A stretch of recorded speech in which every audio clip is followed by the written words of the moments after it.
Değerli basın mensupları, Kudüs'e mücahide olmayı, Kudüs'ü cihadı ahdi olarak gören ve basın açıklamamıza destek veren Kudüs anneleri ve anne adayı hanımefendiler. Kudüs bizim vazgeçemeyeceğimiz sevdamız, davamız, mücadelemizdir. Kimse bizden sevdamızdan, davamızdan, mücadelemizden vazgeçmemizi beklemesin. Bugün 96.sını düzenlediğimiz Mescid-i Aksa ve Kudüs hürriyetine kavuşuncaya kadar sürdürmeyi planladığımız namaz ve dua buluşmaları ile sesimizi daha gür çıkaracağız. Urfa'dan Kudüs'e, intifadaya yüksek sesle selam diyoruz ve her türlü desteğimizi yineliyoruz. Siyonist İsrail tarafından işgal ve zulümlerin hız kesmeden yaşandığı Filistin'de gün geçmiyor ki üzüntülü haber gelmemiş olsun. Siyonist İsrail'in işgalci güvenlik güçleri geçtiğimiz cuma sabahından itibaren silahlı askerler eşliğinde mübarek Mescid-i Aksa'ya baskın yapmaya başladılar. Müslümanların 3. haremi Mescid-i Aksa zamansal ve mekansal olarak ikiye bölünmek istenmektedir. Mescid-i Aksa'ya yönelik baskınlar işgalci Siyonist Yahudi askeri güçleri tarafından her geçen gün artarak devam ediyor. Sık sık yapılan bu baskınların nihai hedefi Mescid-i Aksa üzerinde iddia ettikleri tapınağı yapma isteğidir.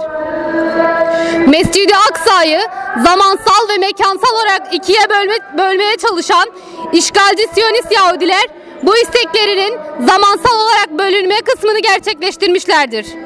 Mescid-i Aksa'yı zamansal olarak ikiye bölen Siyonist Yahudiler sabah 8'den itibaren öğle namazına, öğleden sonra saat 2'ye kadar Mescid-i Aksa'ya baskın yaparak zamansal ikiye bölme hedeflerine ulaşmış olmaktadırlar.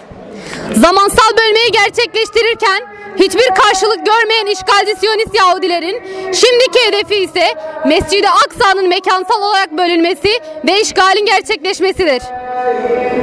Rahmet Kapısı Mescidi'ni ele geçirmeyi planlayan işgalci Siyonist Yahudiler burayı sinagoga çevirmek istiyorlar.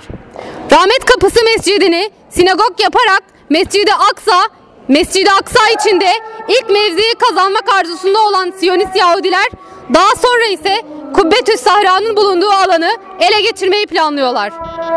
İşgalci Siyonist Yahudilerin bu planlarını, işgallerini, katliamlarını ve hukuksuzluklarını gerçekleştirmesi ve baskınlarındaki cesaretlerini ise dünya Müslümanlarının sessizliğinden aldıkları aşikardır. Müslümanların sessizliğini fırsata çeviren işgalci Siyonist Yahudiler maalesef ki bu sessizlik devam ettikçe adım adım emellerine ulaşmaya devam edeceklerdir. Kudüs Anneleri platformu olarak kahraman ordumuzun terör örgütlerine karşı başlattığı, Türkiye'nin güney sınır hattında oluşturulmaya çalışan terör koridorunu yok etmek, bölgeye barış getirmek amacıyla yürütülen Barış Pınarı Harekatı'nı yürekten destekliyoruz. Rabbimizden İslam ordusu olan, amacı barış götürmek olan kahraman ordumuzun muhafaza ve muzaffer eylemesini, nüsret ve inayetini üzerinden eksiltmemesini niyaz ediyoruz. Amin.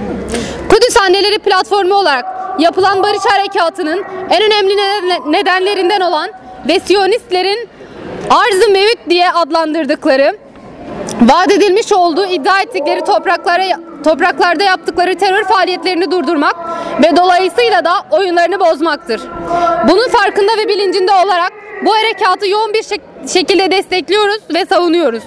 Kudüs Anneleri platformu olarak 3. İntifada ve Büyük Dönüş yürüyüşünün amacına vasıl olmasını Cenab-ı Hak'tan niyaz ediyoruz. Amin. Buradan sizleri 3. İntifada ve Büyük Dönüş yürüyüşünü başlatan Filistinli kardeşlerimize destek olmaya devam ediyoruz. Onlar ümmetin izzetini korumak için mücadele ediyorlar.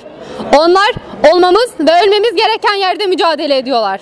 Yetersiz sağlık ve yaşam koşulları altında mücadele eden Filistinlilere herkesi destek olmaya davet ediyoruz. Bizlere Siyonist işgalinden kurtulmuş, özgür, bağımsız ve İslam'ın hakim olduğu Kudüs ve Filistin topraklarını görmeyi, o beldelere İstanbul'a gider gibi gitmeyi nasip eyle. Mübarek günler ve beldeler hürmetine dualarımızı kabul eyle Allah'ım. Allah'ın selamı, bereketi ve rahmeti üzerinize olsun. Allah razı olsun.